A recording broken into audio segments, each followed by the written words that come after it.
Sir എത്തിയിട്ടുണ്ടല്ലോ. അപ്പം നമുക്ക് തുടങ്ങാം. ഇന്നത്തെ സത്സംഗം ആരംഭിക്കുകയാണ്. എല്ലാവർക്കും നമസ്കാരം. അപ്പോൾ ഇന്നത്തെ സത്സംഗം ആരംഭിക്കുകയാണ്. എല്ലാ ദിവസത്തെയും പോലെ തന്നെ ഈ ഒരു കർമ്മത്തെ നമുക്ക് ഭഗവാന്റെ തൃപാദങ്ങളിൽ സമർപ്പിച്ചുകൊണ്ട് ആരംഭിക്കാം. ഭാഗവതം പറയാനും കേൾക്കാനുമുള്ള അനുഗ്രഹവും അനുവാദവും നൽകണേ. ഓം നമഃ ശിവായ. ഓം നമഃ ശിവായ. ഓം നമഃ ശിവായ. ഓം ഗും ഗുരുഭ്യോ നമഃ. ഓം ഗും ഗുരുഭ്യോ നമഃ. ഓം ഗും ഗുരുഭ്യോ നമഃ. ഓം നമോ നാരായണായ. ഓം നമോ നാരായണായ. ഓം നമോ നാരായണായ.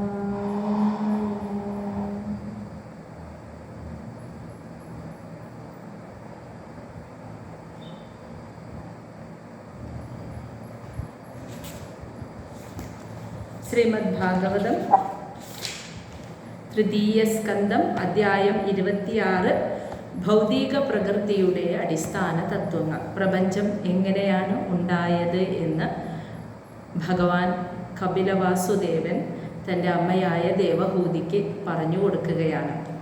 അപ്പോൾ കഴിഞ്ഞ അധ്യായത്തിൽ നമ്മൾ കണ്ടത് അദ്ദേഹം ഭക്തിയുടെ പ്രാധാന്യത്തെക്കുറിച്ച്, ഭഗവാനിലേക്ക് എത്താനുള്ള നിരവധി മാർഗങ്ങളിൽ ഏറ്റവും ശ്രേഷ്ഠവും മൃദുലവും മധുരതരവുമായിട്ടുള്ള മാർഗം ഭക്തി മാർഗമാണ്. ആ ഭക്തിയുടെ പ്രാധാന്യം എന്താണെന്ന്, ഭക്തി ഉണ്ടാക്കാൻ, നമ്മുടെ ഉള്ളിൽ ഒരു നിഷ്കളങ്കമായ ഭക്തി വളരാൻ എന്ത് ചെയ്യണം, അതിനൊക്കെയുള്ള മാർഗങ്ങളാണ് ആദ്യം 25-ാമത്തെ അധ്യായത്തിലൂടെ പറഞ്ഞതായിട്ട് നമ്മൾ കാണുന്നത്. ഇനി നമ്മൾ 26-ാമത്തെ അധ്യായത്തിലേക്ക് കടക്കുമ്പോൾ ഈ പ്രപഞ്ചത്തിൻ്റെ ഉത്പത്തിക്ക്, സൃഷ്ടിക്ക് കാരണമാകുന്ന തത്വങ്ങൾ, അടിസ്ഥാന തത്വങ്ങൾ, പ്രകൃതിയുടെ അടിസ്ഥാന തത്വങ്ങൾ എന്തൊക്കെയാണെന്ന് പറയുന്നതാണ്. ഇതിനെയാണ് സാഖ്യശാസ്ത്രം. കാരണം ഈ പ്രപഞ്ച ഉത്പത്തിക്ക് കാരണമാകുന്ന ഈ അടിസ്ഥാന തത്വങ്ങളിൽ ഇത്ര എണ്ണം എന്ന് പറഞ്ഞിട്ടാണ് കപില മഹർഷി വ്യക്തമാക്കി കൊടുക്കുന്നത്. അപ്പോൾ എണ്ണി തിട്ടപ്പെടുത്തി ക്രമീകരിച്ച് പറഞ്ഞതുകൊണ്ട് അതിനെ സംഖ്യയായിട്ടാണല്ലോ 1, 2, 3 അങ്ങനെ എണ്ണി പറയുന്നത് കൊണ്ട് ഇതിനെ സാഖ്യതത്വം, സാഖ്യശാസ്ത്രം എന്ന് ഇതിനെ പറയുന്നു. അതെന്താണെന്നാണ് നമ്മൾ ഇനി അധ്യായത്തിൽ കാണാൻ പോകുന്നത്. അപ്പോൾ ഒരു കാര്യം മനസ്സിലാക്കുക, കപില മഹർഷി, കപിലവാസുദേവൻ സ്വന്തം അമ്മയായ ദേവഹൂതിക്ക് ഇത് ഉപദേശിച്ചു കൊടുത്ത ആ തത്വത്തെ വ്യാസമഹർഷിയാണ്, വ്യാസദേവനാണ് ഭാഗവതത്തിൽ രചിക്കുന്നത്.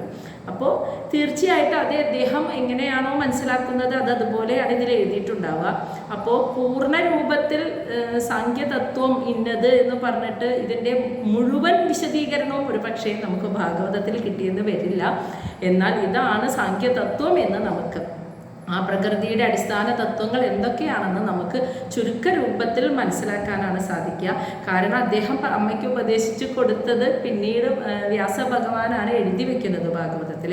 അപ്പോൾ അതിൻ്റെ പൂർണ്ണ രൂപത്തിൽ ചിലപ്പോൾ ഉണ്ടായെന്ന് വരില്ല, മുഴുവനായിട്ട് വിശദമായിട്ട് ചിലപ്പോൾ കണ്ടെന്ന് വരില്ല. പക്ഷെ അതിൻ്റെ ചെറിയൊരു ചുരുക്ക രൂപത്തിൽ നമുക്കിതിനെ മനസ്സിലാക്കാം. പിന്നെ രണ്ടാമത്തെ കാര്യം, ഇത് എന്ന് പറഞ്ഞാൽ ഈ പ്രകൃതിയുടെ അടിസ്ഥാന തത്വങ്ങൾ എന്നൊക്കെ പറയുന്നത് നമ്മൾ അനുഭവിച്ചറിഞ്ഞ് മനസ്സിലാക്കേണ്ട ഒരു കാര്യമാണ്. മനസ്സിലായോ? അതിനെ നമുക്ക് പറഞ്ഞ് മനസ്സിലാക്കി കൊടുത്ത് ഒരാൾക്ക് മനസ്സിലാക്കിപ്പിച്ച് കൊടുക്കാനായിട്ട് സാധിക്കില്ല. ഈ മഹത്തത്വം, അഹങ്കാരം എന്നൊക്കെ പറയുന്ന ഈ തത്വങ്ങളെ നമ്മൾ ധ്യാനത്തിലൂടെയൊക്കെ മനസ്സ് നമ്മുടെ സമനിലയിൽ, മനസ്സടങ്ങുമ്പോൾ, സമചിത്താവസ്ഥയിൽ എത്തുമ്പോൾ ആ അവസ്ഥയിൽ നിന്നുകൊണ്ട് നമ്മൾ മനസ്സിലാക്കേണ്ട തത്വങ്ങൾ, അനുഭവിച്ച് മനസ്സിലാക്കേണ്ട തത്വങ്ങളാണ്. അതുകൊണ്ട് ഞാൻ ഒരിക്കലും അതിനെ അനുഭവിച്ച് മനസ്സിലാക്കിയിട്ടുള്ള ഒരു ഗുരു എന്നല്ല, ഒരു വ്യക്തിയല്ല. അതുകൊണ്ട് ശ്ലോകം വായിക്കുന്നു, അതിൻ്റെ അർത്ഥം പറയുന്നു എന്നതിലുപരി നമുക്കിവിടെ ഒന്നും എനിക്ക് അതിൽ കൂടുതൽ വിശദമായി പറയാനും അറിയില്ല. നിങ്ങൾക്കാണെങ്കിലും അത് കേട്ട് മനസ്സിലാക്കുന്നു, ഇന്നതാണ് എന്ന് കേട്ടറിയാം എന്നതിലുപരി നമുക്ക് വേറെ ഒന്നും ഇവിടെ ചെയ്യാനില്ല. ഇനി ഇതിനെയെല്ലാം നമുക്ക് അങ്ങനെ പറഞ്ഞു കൊടുത്ത് മനസ്സിലാക്കിക്കാൻ പറ്റാത്ത ഒരുപാട് കാര്യങ്ങളുണ്ടല്ലോ ഈ പ്രപഞ്ചത്തിൽ, സത്യങ്ങളുണ്ട്. അതെല്ലാം അനുഭവത്തിലൂടെ മാത്രമേ മനസ്സിലാക്കാൻ പറ്റുള്ളൂ. അതിനാണ് ഇങ്ങനെയുള്ള ധ്യാന പരിശീലനങ്ങളൊക്കെ നമ്മൾ ചെയ്യുന്നത്. അപ്പം അനുഭവിച്ച് അറിഞ്ഞ് മനസ്സിലാക്കേണ്ട കാര്യമാണത്. അതിനെ പൂർണ്ണമായി വിശദീകരിക്കാൻ ഒരിക്കലും അതുകൊണ്ട് സാധിക്കില്ല. നമ്മളിവിടെ ചെയ്യുന്ന കർമ്മം എന്താ? ശ്ലോകം ഭാഗവതത്തിൽ എഴുതി വെച്ചിരിക്കുന്ന ഈ ശ്ലോകത്തെ വായിക്കുന്നു, അതിൻ്റെ അർത്ഥം മനസ്സിലാക്കുന്നു. അതിലൂടെ വാസുദേവൻ സ്വന്തം അമ്മയായ ദേവഹൂതിക്ക് പറഞ്ഞു കൊടുത്ത ആ സാഖ്യതത്വം, ഈ ലോകത്ത് പ്രചരിപ്പിച്ച ആ സാഖ്യതത്വം ഇതാണ് എന്ന് ചുരുക്ക രൂപത്തിൽ ഒന്ന് മനസ്സിലാക്കുന്നു എന്നത് മാത്രമേ ഇവിടെ സംഭവിക്കുന്നുള്ളൂ കേട്ടോ. അപ്പോൾ അതാണ് നമ്മൾ ഇനി പറയാൻ പോകുന്നത്. ശ്ലോകം 1. ശ്രീ ഭഗവാൻ ഉവാച അധ തേ സംപ്രവക്ഷ്യാമി തത്വാനാം ലക്ഷണം പൃഥക് യത് വിദിത്വാ വിമുച്യതേ പുരുഷഃ പ്രാകൃതേ ഗുണൈഃ.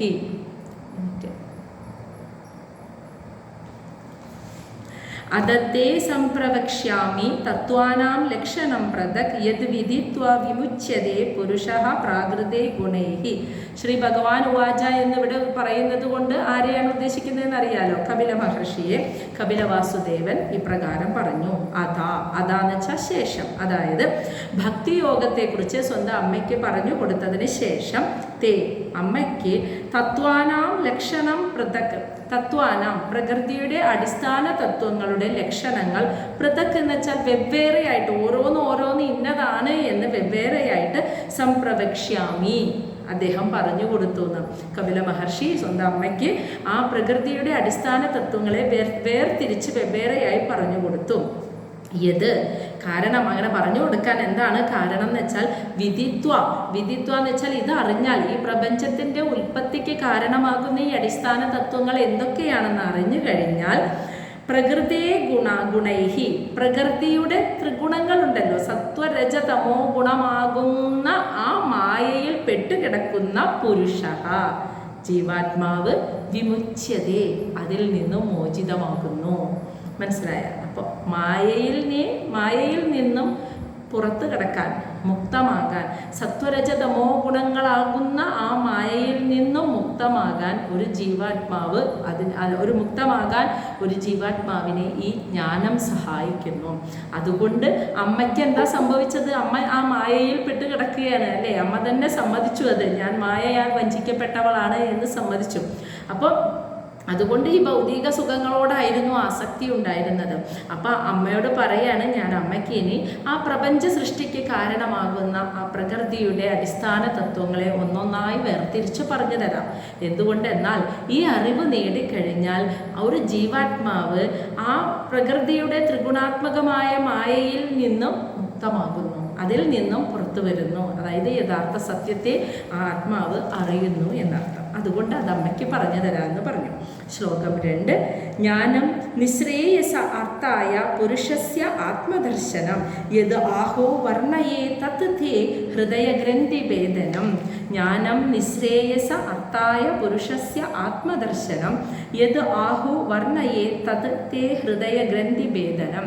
ജ്ഞാനം, ഈ ജ്ഞാനം ഉണ്ടല്ലോ, ഈ പ്രകൃതിയുടെ അടിസ്ഥാന തത്വങ്ങളാകുന്ന ഈ ജ്ഞാനം നിശ്രേയസ അർത്ഥായ പുരുഷസ്യ ആത്മദർശനം, അതായത് ആത്മദർശനം, ആരാണ് ഈ ഞാൻ എന്ന് അറിയാൻ ആഗ്രഹിക്കുന്ന, ആത്മദർശനം, ആത്മാവിനെ ദർശിക്കാൻ ആഗ്രഹിക്കുന്ന പുരുഷസ്യ, ഒരു ജീവനെ നിശ്രേയസ അർത്ഥായ, ആത്യന്തികമായ പൂർണ്ണതയിലേക്ക് എത്തിക്കുന്നതാണ് ഈ ജ്ഞാനം. അപ്പം ആത്മാവാണ് ഞാൻ എന്ന് അറിയാൻ, അത് യഥാർത്ഥത്തിലുള്ള ഞാൻ എന്ന് പറയുന്നത് ഈ ശരീര മനോബുദ്ധിയല്ല, അതിനെ സ്വീകരിച്ച ആത്മാവാണ് ഞാൻ എന്ന് അറിയാൻ ആഗ്രഹിക്കുന്ന ഒരു ജീവനെ ആ ആത്യന്തികമായ ലക്ഷ്യത്തിലേക്ക് എത്തിക്കുന്നതിനുള്ളതാണ് ഈ ജ്ഞാനം.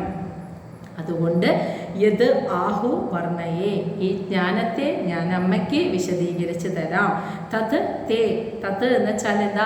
അത് അമ്മയുടെ ഹൃദയഗ്രന്ഥി ഭേദനം, അമ്മയുടെ ഹൃദയഗ്രന്ഥിയെ ഭേദിക്കുന്നതാണ് അത്. ഹൃദയഗ്രന്ഥിയെ ഭേദിക്കുക എന്ന് പറഞ്ഞാൽ എന്താ? ഹൃദയത്തിൽ നിന്നാണ് നമ്മൾ ചിന്തിക്കുക, മനസ്സ് എന്ന് നമ്മൾ പറയുന്നത്. അപ്പം മനസ്സ് ഇവിടെയാണെന്നല്ലേ നമ്മളെപ്പോഴും പറയുന്നത്. എന്നാൽ മനസ്സ് എന്ന ഇന്ദ്രിയം എവിടെയാണെന്ന് ആർക്കറിയാം? അപ്പം മനസ്സെന്ന് പറയുമ്പോൾ നമ്മളെപ്പോഴും ഇവിടെയാണ് കഴുകി വയ്ക്കുക. അപ്പോൾ ആ മനസ്സിലാണ് നമ്മൾ ഞാൻ ഇത് എൻ്റെ, എനിക്ക് എന്നുള്ള ആ വ്യക്തിബോധം എപ്പോഴും മനസ്സിലാണല്ലോ ഉണ്ടാകുന്നത്. അതിനെ ഛേദിച്ചു കളയുന്നതാണ് അജ്ഞാനം. അപ്പോൾ ഒരു ആത്മാവാണ് ഞാൻ, യഥാർത്ഥത്തിലുള്ള ഈ ഞാൻ ആരാണെന്നറിയാൻ ആഗ്രഹിക്കുന്ന ഒരു ജീവനെ ആ ആത്യന്തിക ലക്ഷ്യത്തിലേക്ക് എത്തിക്കുന്ന ഈ ജ്ഞാനം, ഈ പ്രകൃതിയുടെ അടിസ്ഥാന തത്വമാകുന്ന ഈ സാങ്ഖ്യശാസ്ത്രം, ഇത് ഞാൻ അമ്മയ്ക്ക് പറഞ്ഞു തരാം. ഇത് ഞാൻ പറഞ്ഞു തന്നാൽ അമ്മയുടെ ഹൃദയത്തെ ഈ ഞാൻ, എൻ്റെ, എനിക്ക് എന്നിങ്ങനെയുള്ള മായയിൽ പെട്ട് കിടക്കുന്ന ഈ മിഥ്യാധാരണകളുണ്ടല്ലോ, ഞാൻ ഇതാണ്, ഈ ശരീരമാണ് ഞാൻ എന്നുള്ള വ്യക്തിബോധം, ആ മിഥ്യാധാരണകളെ അതോടുകൂടി അമ്മയുടെ ഉള്ളിൽ നിന്നും ഇല്ലാതാകുന്നതാണ്. എന്നിട്ട് പറഞ്ഞു കൊടുക്കുകയാണ്, ആദ്യം തന്നെ പ്രകൃതിയുടെ ആ അടിസ്ഥാന തത്വങ്ങളെക്കുറിച്ച് പറയുമ്പോൾ ആദ്യം അദ്ദേഹം പറഞ്ഞു കൊടുക്കുന്നത് പുരുഷനെ കുറിച്ചാണ്. ആരാണ് പുരുഷൻ എന്നാണ് പറഞ്ഞു കൊടുക്കുന്നത് കേട്ടോ. അപ്പോൾ പുരുഷൻ്റെ സവിശേഷതകൾ ശ്ലോകം 3 കേട്ടോ. അനാദി ആത്മ പുരുഷ നിർഗുണ പ്രകൃതേഹ പരഃ പ്രത്യഗ്ധാമ സ്വയം ജ്യോതി വിശ്വം യേന സമന്വിതം. അനാദി പുരുഷൻ്റെ സവിശേഷതകൾ പറയാണ്. അനാദി എന്ന് വെച്ചാൽ തുടക്കവും ഒടുക്കവുമില്ല, ജനിച്ചിട്ടില്ലാത്ത. അപ്പോൾ ജനിച്ചിട്ടില്ലെങ്കിൽ എന്തായിരിക്കും സംഭവിക്കുക? മരിച്ചിട്ടുണ്ടാവില്ല അല്ലേ? അപ്പം നാശമില്ലാത്തതും തുടക്കമില്ലാത്തതും, മനസ്സിലായോ? അതാണ് അനാദി. അപ്പം എന്നും നിലനിൽക്കുന്നതാ. അപ്പം അതിന് നാശവും ഇല്ല, ആരംഭവും ഇല്ല, തുടക്കവുമില്ല. അങ്ങനെ എന്നും നിലനിൽക്കുന്ന നിർഗുണ, അതായത് പ്രകൃതിയുടെ പ്രത്യേകത എന്താ? ത്രിഗുണങ്ങളോട് ചേർന്നതാണ്. എന്നാൽ നിർഗുണം എന്ന് പറഞ്ഞാൽ ഗുണങ്ങൾക്ക് അതീതമായിട്ട്, അതായത് സത്വരജ തമോ ഗുണങ്ങൾക്കും അതീതനായി നിൽക്കുന്ന, പ്രകൃതേഹേ പരഹ, പ്രകൃതിക്കും പരമായി നിൽക്കുന്ന, പ്രകൃതിയുടെയും പ്രകൃതി ശക്തിയുടെയും മുകളിൽ നിൽക്കുന്നതും, പ്രത്യഗ്ധാമഹ എല്ലാ ജീവസത്തകളുടെയും ഉള്ളിൽ പ്രകാശിക്കുന്നതും, സ്വയം ജ്യോതി സ്വയം പ്രകാശിക്കുന്നതും, വിശ്വം യേന സമന്വിതം ഈ പ്രപഞ്ചം മുഴുവനും, ഈ വിശ്വത്തെ മുഴുവനും ഏതൊന്നിലാണോ നിലനിർത്തുന്നത്, ആ പരിപാലിക്കുന്നതും അതാരാണോ ആ ആളെയാണ് ആത്മപുരുഷ. അതിന് ആ പുരുഷനാണ് ജീവാത്മാ. ആത്മാവ് എന്ന് പറഞ്ഞാൽ ജീവാത്മാവ് എന്ന് വിളിക്കുന്നത്. അപ്പോൾ പുരുഷൻ ആരാണെന്ന് പറയുന്നു ഇവിടെ? പുരുഷൻ എന്ന് പറയുന്നത് കൊണ്ട് ജീവാത്മാവ്, അതാണ് ഉദ്ദേശിക്കുന്നത്. അപ്പോൾ എന്താണ്? തുടക്കവും ഒടുക്കവുമില്ല ആ പുരുഷന്, ആത്മാവിന്, ജീവാത്മാവിന്. അതുമാത്രമല്ല ഗുണങ്ങൾക്ക് അതീതമായിട്ട് ഗുണങ്ങളിൽ നിന്നല്ലല്ലോ ആത്മാവ് ഉണ്ടായിരിക്കുന്നത്. ഈ ജീവാത്മാവ് എന്ന് പറയുന്ന പുരുഷൻ ഗുണങ്ങൾ കൊണ്ടല്ല ഉണ്ടായിരിക്കുന്നത്.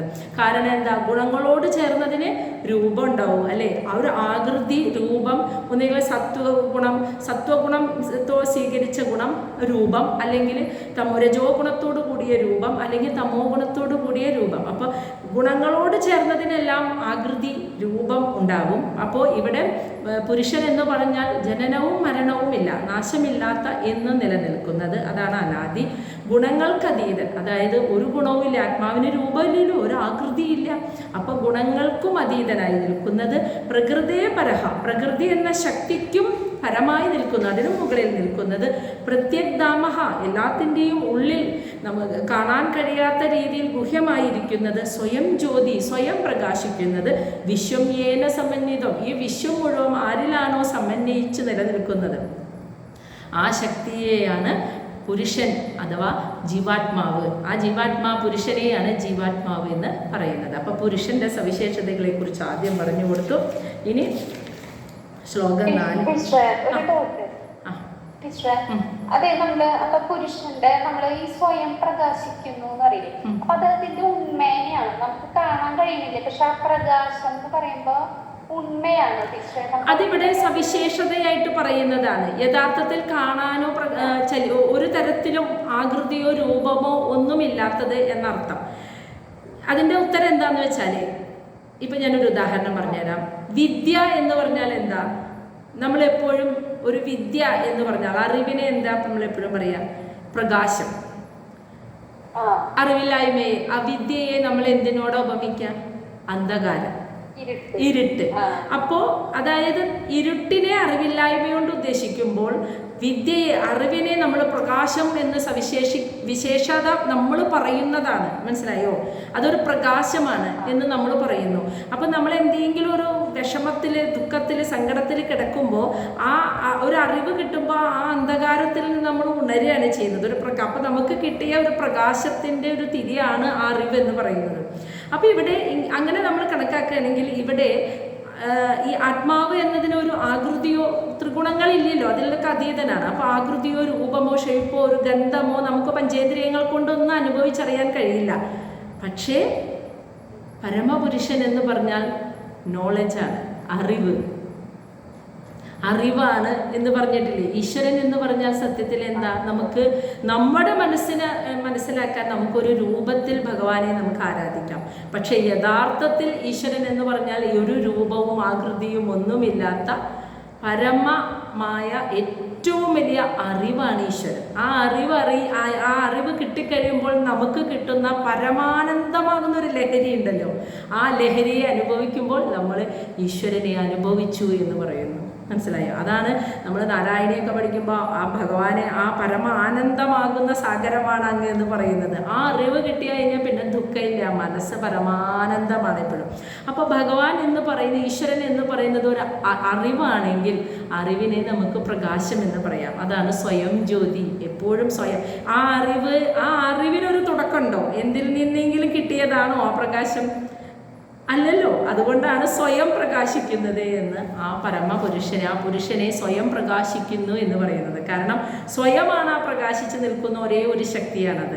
ആ അറിവ് വേറെന്തിൽ നിന്നെങ്കിലും വന്നതാണോ എന്ന് ചോദിച്ചാൽ ഇല്ല. അതുകൊണ്ടാണല്ലോ അനാദി, തുടക്കവുമില്ല ഒടുക്കവുമില്ല. അതാണ് ഒരേ ഒരു തുടക്കം എന്ന് പറയുന്നത്. മനസ്സിലായോ? ഇനി ശ്ലോകം 4. സ ഏഷ പ്രകൃതിം സൂക്ഷ്മാം ദൈവീം ഗുണമയീം വിഭുഃ യദൃച്ഛയാ ഇവ ഉപഗതാം അഭ്യപദ്യത ലീലയാ. സ ഏഷ പ്രകൃതിം സൂക്ഷ്മാം ദൈവീം ഗുണമയീം വിഭുഃ യദൃച്ഛയാ ഇവ ഉപഗതാം അഭ്യപദ്യത ലീലയാ. സ ഏഷ. അപ്പോൾ പരമപുരുഷന്റെ സവിശേഷതകളെ കുറിച്ച് പറഞ്ഞിട്ട് പറയാ, സ ഏഷ, ആ പുരുഷൻ പ്രകൃതിയെ അതിസൂക്ഷ്മമായി തന്നിൽ ലയിച്ചിരിക്കുന്ന ആ പ്രകൃതിയെ ദേവി, അതായത് തന്നെ ഭാഗമായിട്ട് തന്നോട് ബന്ധപ്പെട്ട് കിടക്കുന്ന ഒരു ദേവീ രൂപത്തിൽ തന്നോട് ബന്ധപ്പെട്ട് കിടക്കുന്ന ദേവിയായിട്ടുള്ള ആ പ്രകൃതിയെ ഗുണമയി. എന്നാൽ പ്രകൃതിക്ക് ഒരു സവിശേഷതയുണ്ട്. പുരുഷൻ ഗുണാതീതൻ എന്ന് പറഞ്ഞു, ഇവിടെ ഗുണമയി, ത്രിഗുണങ്ങളോട് ചേർന്നിരിക്കുന്ന ആ പ്രകൃതിയെ തന്നിൽ തന്നെ സൂക്ഷ്മരൂപത്തിൽ ലയിച്ച് തന്നോട് ബന്ധപ്പെട്ട് കിടക്കുന്ന ഗുണങ്ങളോട് കൂടിയ സത്വരജ തമോ ഗുണങ്ങളോട് ചേർന്നിരിക്കുന്ന, അതാണ് ഗുണമയി. ആ പ്രകൃതിയെ വിഭു എന്ന് വെച്ചാൽ വിശ്വം മുഴുവൻ വ്യാപിച്ചു നിൽക്കുന്ന ആ മഹത്തായിട്ടുള്ള ആ പുരുഷൻ തന്നോട് ലയിച്ചിരിക്കുന്ന, തന്നിൽ തന്നെ സൂക്ഷ്മമായി തന്നോട് ബന്ധപ്പെട്ട് കിടക്കുന്ന ഗുണങ്ങളോട് കൂടി ചേർന്നിരിക്കുന്ന ത്രിഗുണാത്മികയായിട്ടുള്ള ആ പ്രകൃതിയെ യദൃച്ഛയ ഇവ ഉപഗതാം, അതായത് യാദൃശ്ചികമായിട്ട് എന്ന പോലെ, യദൃച്ഛയ ഇവ എന്ന് വെച്ചാൽ യാദൃശ്ചികമായിട്ട് എന്ന പോലെ, ഉപഗത എന്ന് വെച്ചാൽ തന്നോട് ബന്ധപ്പെട്ടിരിക്കുന്നത് അഭ്യപദ്യത, കണ്ടുന്ന്, തന്നോട് ചേർന്നിരിക്കുന്നതായി കണ്ടു, ലീലയാ, ഒരു ലീല പോലെ നിന്ന്. അതായത് ആ പുരുഷൻ ഒന്നിനോട് ബന്ധമില്ലാതെ ത്രിഗുണങ്ങൾക്ക് അതീതനായിരിക്കുന്ന ആ പുരുഷൻ തന്നിൽ തന്നെ ലയിച്ചിരിക്കുന്ന, സൂക്ഷ്മമായി ലയിച്ചിരിക്കുന്ന, തന്നോട് ബന്ധപ്പെട്ട് കിടക്കുന്ന ഗുണങ്ങളോട് ചേർന്നിരിക്കുന്ന ത്രിഗുണാത്മികയായിട്ടിരിക്കുന്ന സത്വരജ തമോ ഗുണങ്ങൾ ഉള്ളിലിരിക്കുന്ന ആ പ്രകൃതിയെ യാദൃശ്ചികമായി തന്നോട് ചേർന്നിരിക്കുന്നവളായിട്ട് ആ പ്രകൃതിയെ ഒരു ലീല പോലെ, അതായത് ഒരു ഭഗവാന്റെ ഒരു നാടകം പോലെ ആ പുരുഷൻ തന്നോട് ചേർന്നിരിക്കുന്ന ആ പ്രകൃതിയെ അറിഞ്ഞു എന്ന്. മനസ്സിലായോ? ഉപഗതാം അഭ്യപദ്യത, തന്നോട് ചേർന്നിരിക്കുന്ന ആ പ്രകൃതിയെ യാദൃശ്ചികമായി എന്ന പോലെ അറിഞ്ഞു എന്ന് വെച്ചാൽ ആ പുരുഷൻ പുരുഷന്റെ പ്രത്യേകത എന്താ?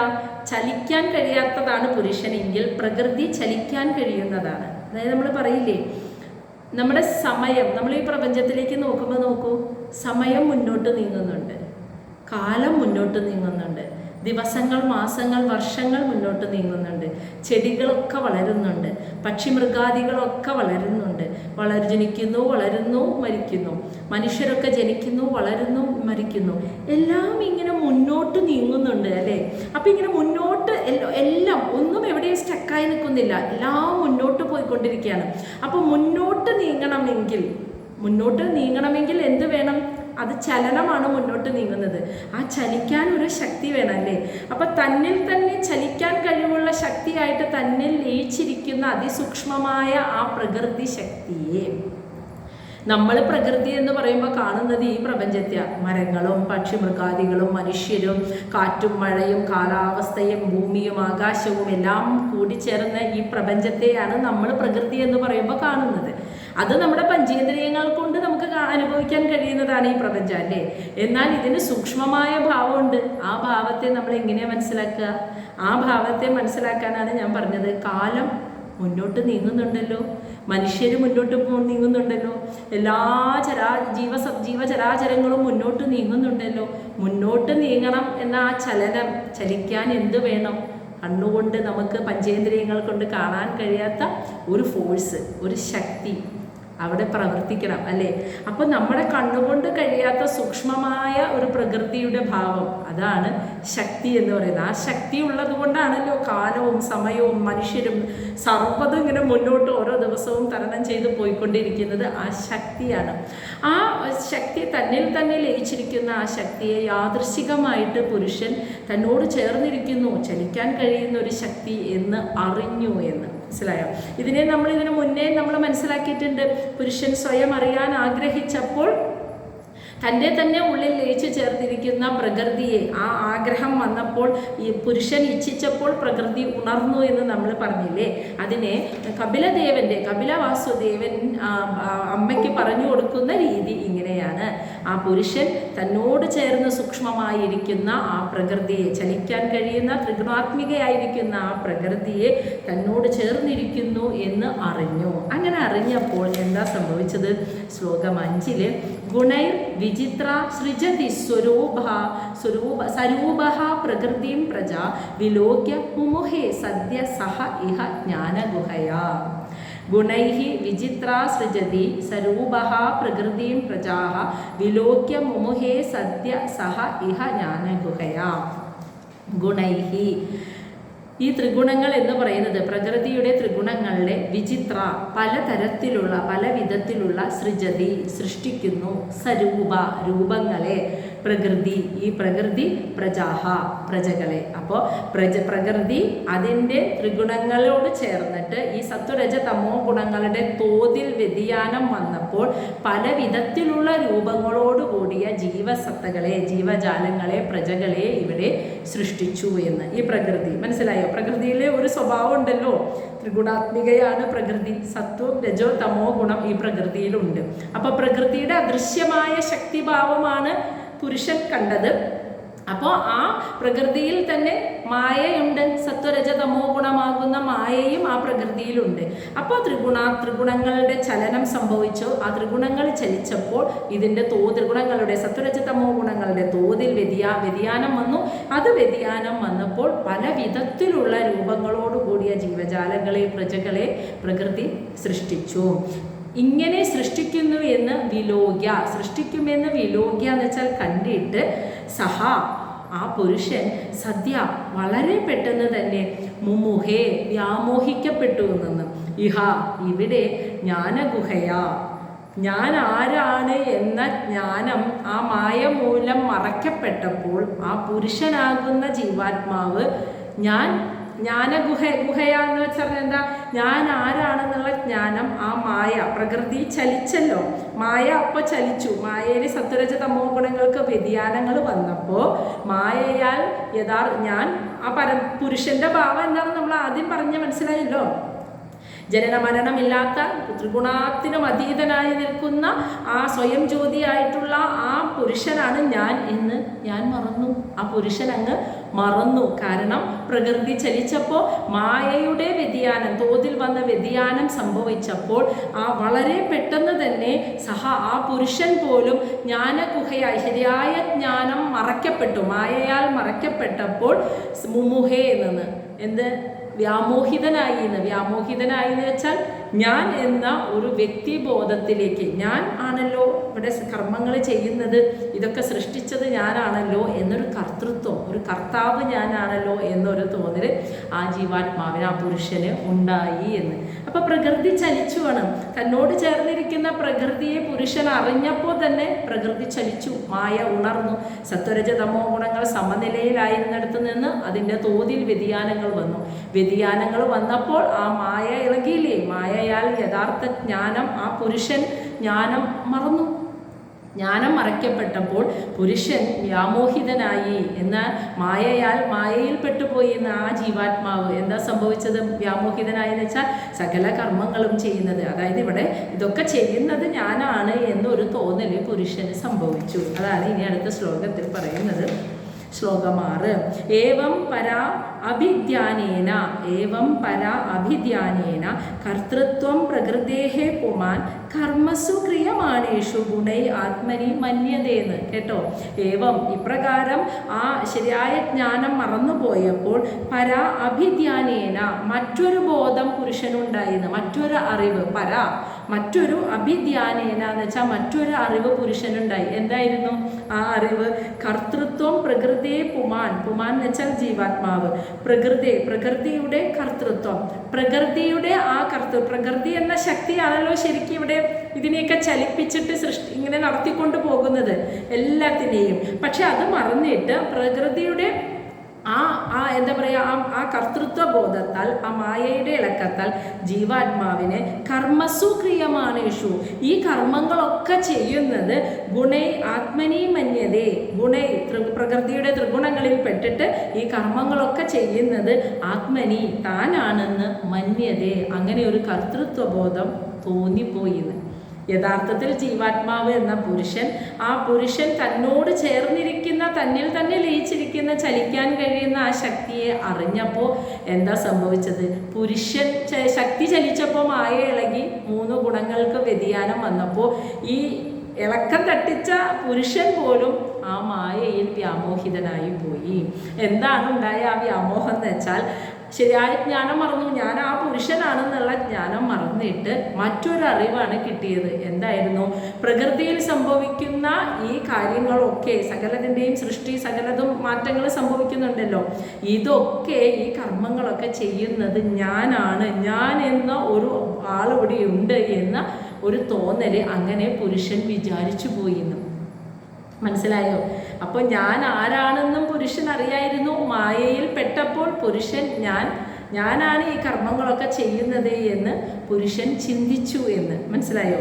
അപ്പോൾ നമ്മളിവിടെ മനസ്സിലാക്കേണ്ടത് യഥാർത്ഥത്തിൽ ഞാൻ എന്ന് പറയുന്ന, ഞാനും നിങ്ങളുമാകുന്ന ജീവാത്മാവ് യഥാർത്ഥത്തിൽ ആരാണെന്ന് നമുക്കറിയാമായിരുന്നു. പക്ഷേ മായയോട് കലർന്നപ്പോൾ അപ്പോൾ ഒരു മായയിലേക്ക് ചേർന്നപ്പോൾ എന്താ സംഭവിച്ചത്? ആകൃതി, ത്രിഗുണാത്മികമായ ആകൃതികൾ, രൂപങ്ങൾ എല്ലാം ഉണ്ടാവുകയാണ്. അപ്പോൾ എന്ത് സംഭവിച്ചു? ഇതൊക്കെ ഞാനാണ് കർത്താവ്, ഈ കർമ്മങ്ങളുടെയൊക്കെ കർത്താവ് ഞാനാണെന്ന് ആ ആത്മാവ് തെറ്റിദ്ധരിച്ചു പോയി, വ്യാമോഹിതനായി അങ്ങനെ ചിന്തിച്ചപ്പോൾ. അപ്പം എന്താ സംഭവിച്ചതെന്നുള്ളതാണ് ശ്ലോകം 7 പറയുന്നത്. തത് അസ്യ സംസൃതി ബന്ധഃ പാരതന്ത്ര്യം ച തത്കൃതം ഭവതി അകർത്തുഹു ഈശസ്യ സാക്ഷിണഃ നിവൃതാത്മന. അപ്പം സംഭവിച്ചത് എന്തായിരുന്നു? തത് അങ്ങനെ ഒരു ഞാനാണ് കർത്താവ് എന്ന് ജീവാത്മാവിന് ഒരു മൂഢത്വം തോന്നിയപ്പോൾ സംസൃതി ആ ജീവാത്മാവ് സംസൃതി ഈ ലോകത്തിൽ ബന്ധഃ ബന്ധിക്കപ്പെട്ടു.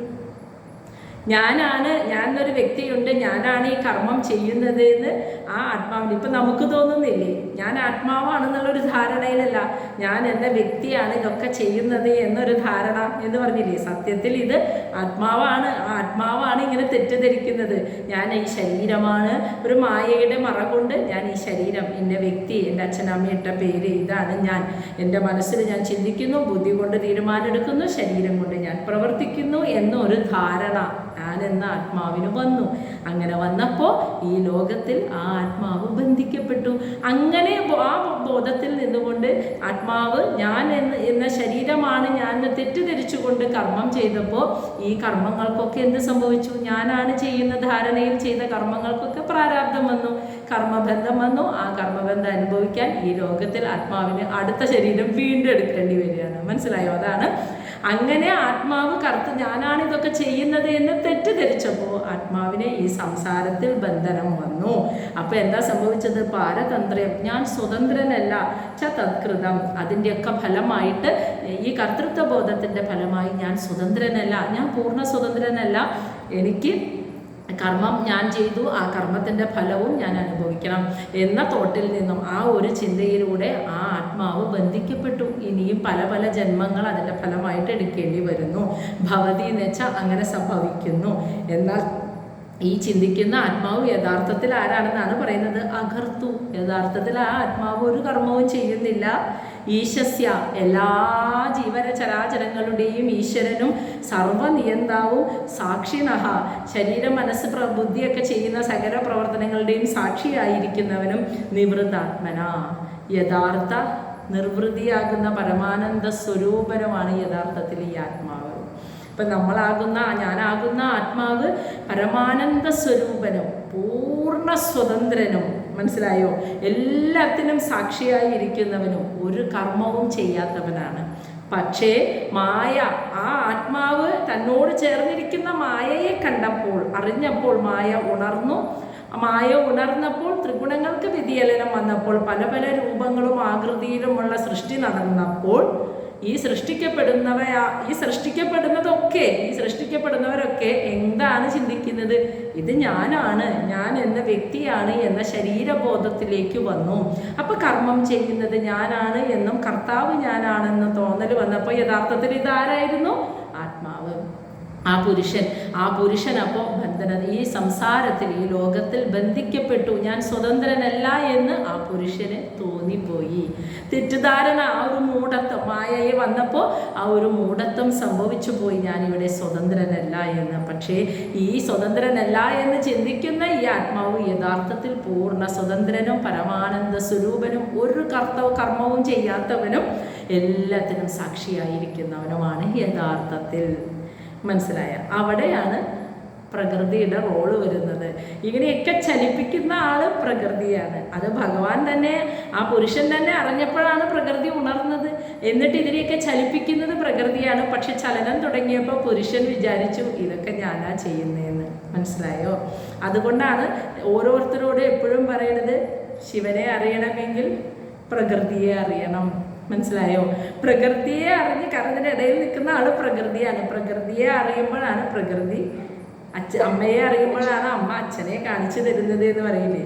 കാരണം പുരുഷൻ്റെയും ഈ ഭൗതിക ശരീരത്തിൻ്റെയും ഇടയിൽ നിൽക്കുന്ന ആളാണ് പ്രകൃതി എന്ന് പറയുന്നത്.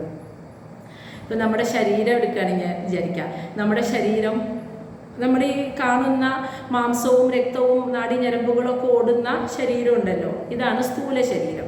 ഇനി ഇതിൻ്റെ പുറത്ത് ഒരു ആസ്ട്രൽ ബോഡി ഉണ്ട് എന്ന് പറയുന്നു, സൂക്ഷ്മ ശരീരം.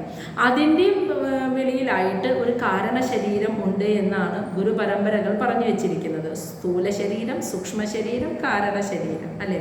സ്ഥൂല ശരീരം എന്ന് പറയുന്നത് ശരീരവും മനസ്സും ബുദ്ധിയും ചേർന്നത്. ഇതാണ് നമ്മളൊക്കെ ഈ ചിന്തിക്കുന്ന സ്ഥൂല ശരീരം, ഞാനെന്ന് കരുതുന്നത്. ഇതിൻ്റെയും പുറത്ത് നിൽക്കുന്ന ആവരണമായിട്ടുള്ള സൂക്ഷ്മ ശരീരത്തിലാണ് ചക്രങ്ങളുള്ളത്. അതിൻ്റെയും പുറത്ത് നിൽക്കുന്ന ആവരണമായ കാരണ ശരീരത്തിലാണ് യഥാർത്ഥത്തിലുള്ള ആത്മാവ്, ആ പുരുഷൻ ഇരിക്കുന്നത്. അപ്പോൾ ഞാൻ എന്ന ഈ ഭൗതിക ശരീരത്തിൽ നിന്നും എനിക്ക് ആ പുരുഷനെ അറിയണമെങ്കിൽ ഇതിൻ്റെ ഇടയ്ക്ക് നിൽക്കുന്ന ആവരണം ആരാ? മനസ്സിലായോ? സ്ഥൂല ശരീരം എന്ന് പറയുന്നത് നമ്മുടെ ഈ ശരീരം, ഇടയ്ക്ക് നിൽക്കുന്നത് സൂക്ഷ്മ ശരീരമാണ്. സ്ഥൂലം, സൂക്ഷ്മം, കാരണം, മൂന്നെണ്ണാണല്ലോ. കാരണത്തിലാണ് ആ പുരുഷൻ ഇരിക്കുന്നത്. സ്ഥൂല ശരീരത്തിലാണ് ഞാൻ എന്ന് ഞാൻ വിചാരിക്കുന്നു. ഈ സ്ഥൂലമാകുന്ന ഈ കാണുന്ന ശരീരം, മനസ്സ്, ബുദ്ധി, ഇതാണ് ഞാൻ എന്ന് ഞാൻ വിചാരിക്കുന്നു. എനിക്ക് അവിടെ എത്തണമെങ്കിൽ കാരണ ശരീരമാകുന്ന യഥാർത്ഥത്തിലുള്ള ഞാനാണ് ഞാൻ എന്ന് അറിയണമെങ്കിൽ എനിക്ക് ആദ്യം ആരറിയണം? ഇതിൻ്റെ ഇടയ്ക്ക് ഒരാവരണമില്ലേ? സൂക്ഷ്മ ശരീരം. ഈ സൂക്ഷ്മ ശരീരത്തിൽ ആരൊക്കെ ഇരിക്കണേ? ചക്രങ്ങള്. ഈ ചക്രങ്ങളെ ചലിപ്പിക്കുന്നത് ആരാ? പ്രകൃതി എന്ന ശക്തി. ഈ ശക്തി ഉണരുമ്പോഴാണ് നമ്മൾ സൂക്ഷ്മ ശരീരം, നമ്മളുടെ ആവരണം പ്രകാശിക്കുമ്പോൾ അതിൻ്റെ തലമായ കാരണ ശരീരത്തിലിരിക്കുന്ന എനിക്ക് യഥാർത്ഥത്തിൽ എന്നെ അറിയാൻ സാധിക്കുള്ളൂ. മനസ്സിലായി? അതാണ് പറയുന്നത്. പുരുഷൻ ഇവിടെ പ്രകൃതി ഇളകി മായ ഉണർന്ന മായയുടെ വ്യതിചലനം, ത്രിഗുണങ്ങളുടെ വ്യതിചലനം വന്നപ്പോൾ ആ കാരണ ശരീരത്തിലിരിക്കുന്ന പുരുഷൻ സ്ഥൂല ശരീരമാകുന്ന ഈ ശരീരവും മനസ്സും ബുദ്ധിയും ഞാനാണെന്ന് ധരിച്ചുപോയി. അപ്പം ഇതിൻ്റെ ഇടയ്ക്ക് നിൽക്കുന്ന പ്രകൃതിയാണ് ഈ ശരീരത്തെ, ഈ സൂക്ഷ്മ ശരീരം ഇങ്ങനെ ഇരിക്കാൻ കാരണം സ്ഥൂല ശരീരത്തിലെ ചക്രങ്ങളുണ്ടല്ലോ, അതിലെ പ്രകൃതി ശക്തിയുടെ ഊർജം കൊണ്ടാണ്, ആ ശക്തി കൊണ്ടാണ് നമ്മുടെ സൂക്ഷ്മ ശരീരം ഇത്രയും ആരോഗ്യത്തോടെയും ചലിക്കാൻ കഴിയുന്നതുമായിട്ട് ഇരിക്കുന്നത്. ആ ചക്രങ്ങളുടെ ഊർജം പൂർണ്ണമായും ഇല്ലാതായി കഴിഞ്ഞാൽ അതോടുകൂടി ഈ സ്ഥൂല ശരീരത്തിന് ചലിക്കാൻ പറ്റില്ല. നമ്മളുടെ കൈയും കാലും പാവവും മൂക്കും ഒക്കെ ഇങ്ങനെ അനങ്ങുന്നതും നമ്മൾ ശ്വാസം വലിക്കുന്നതും എല്ലാ കർമ്മങ്ങളും നമ്മളിൽ മലമൂത്ര വിസർജനം ഇതൊക്കെ നടക്കുന്നത് ഈ സൂക്ഷ്മ ശരീരത്തിലെ ചക്രങ്ങളിലെ ശക്തിയുടെ പ്രവാഹം, ശക്തിയുടെ ആ എനർജി കൊണ്ടാണ് നമ്മുടെ സ്ഥൂല ശരീരം ചലിക്കുന്നത്. അപ്പോൾ അവിടെ ശക്തിയില്ലെങ്കിൽ ഇത് ചലിക്കില്ല. അതുകൊണ്ട് അവിടെയാണ് ഈ ധ്യാനത്തിൻ്റെയൊക്കെ പ്രാധാന്യം വരുന്നത്. അവിടെ ചക്രങ്ങളിലൂടെ അവർ ഈ എനർജിയുടെ പ്രവാഹം അങ്ങനെ നിറയുമ്പോഴാണ് നമ്മുടെ ശരീരത്തിനും മനസ്സിനും ബുദ്ധിക്കും ഒക്കെ പൂർണ്ണ ആരോഗ്യവും ഊർജ്ജസ്വലതയും ലഭിക്കുന്നത്. മനസ്സിലായില്ലേ? അപ്പോൾ ആദ്യം അവിടെ ഉണരണം. സൂക്ഷ്മ ശരീരത്തിലുള്ള ചക്രങ്ങൾ പ്രകൃതി ശക്തിയുടെ ഊർജം നിറഞ്ഞ് പ്രകാശിക്കുമ്പോഴാണ് അതിൻ്റെ അടുത്ത ലെവലിലിരിക്കുന്ന ഞാൻ ആര് എന്ന അറിവിലേക്ക് കാരണ ശരീരത്തിലിരിക്കുന്ന പുരുഷനെ അറിയാനായിട്ട് സാധിക്കുകയുള്ളൂ. അപ്പം നമ്മളൊക്കെ ഇരിക്കുന്നത് ഇപ്പോൾ സ്ഥൂല ശരീരം, ഇതാണ് ഞാൻ എന്നുള്ള ബോധത്തിലാണ്. അപ്പോൾ പുരുഷൻ അങ്ങനെ ഈ സ്ഥൂലമാണ് ഞാൻ എന്ന് വിചാരിച്ചിരിക്കുന്ന പുരുഷനെ ഇനി കാരണത്തിലിരിക്കുന്നതാണ് ഞാനെന്ന് അറിയണമെങ്കിൽ ഇടയ്ക്ക് നിൽക്കുന്ന സൂക്ഷ്മ ശരീരത്തിലിരിക്കുന്ന ഊർജം ഉണരണം. പ്രകൃതി എന്ന ശക്തിയെ അറിയണമെന്നർത്ഥം. അപ്പോൾ പുരുഷനും പ്രകൃതി എന്ന് ചിന്തിക്കുന്ന ആരാന്ന് മനസ്സിലായില്ലേ? അപ്പോൾ അങ്ങനെ പുരുഷൻ ഞാനാണ് കർത്താവ്, ഇതാണ് ഞാൻ ചിന്തിച്ചു പോയപ്പോൾ എന്ത് സംഭവിച്ചു? പുരുഷന് സംസാരത്തിൽ ബന്ധനം വന്നു ജീവാത്മാവിന്. അപ്പോൾ ആ ബന്ധനത്തിൻ്റെ ഫലമായി ഞാൻ സ്വതന്ത്രനല്ല എന്നും ഈ കർമ്മ പ്രാരാബ്ദങ്ങൾ അനുഭവിക്കാനായിട്ട് പുനർജന്മങ്ങൾ എടുക്കേണ്ടതായിട്ടും ഒരുപാട് ശരീരങ്ങൾ അങ്ങനെ സ്വീകരിക്കേണ്ടതായിട്ടും വന്നു. ഇനി ശ്ലോകം 8. കാര്യകാരണകർത്തൃത്വേ കാരണം പ്രകൃതിം വിദു ഭോക്തൃത്വേ സുഖദുഃഖാനാം പുരുഷം പ്രകൃതേഹേ പരം. കാര്യം, കാരണകർത്തൃത്വം. കാര്യം എന്ന് വെച്ചാൽ ശരീരം, കാരണം ആ ശരീരത്തെ പ്രവർത്തിപ്പിക്കുന്നത് എന്താ? കാരണം എന്ന് പറയുന്നത് പഞ്ചേന്ദ്രിയങ്ങളും കർമ്മേന്ദ്രിയങ്ങളും അല്ലേ? പഞ്ചേന്ദ്രിയങ്ങളും കർമ്മേന്ദ്രിയങ്ങളും ഉള്ളത് കൊണ്ടാണല്ലോ ശരീരം പ്രവർത്തിക്കുന്നത്.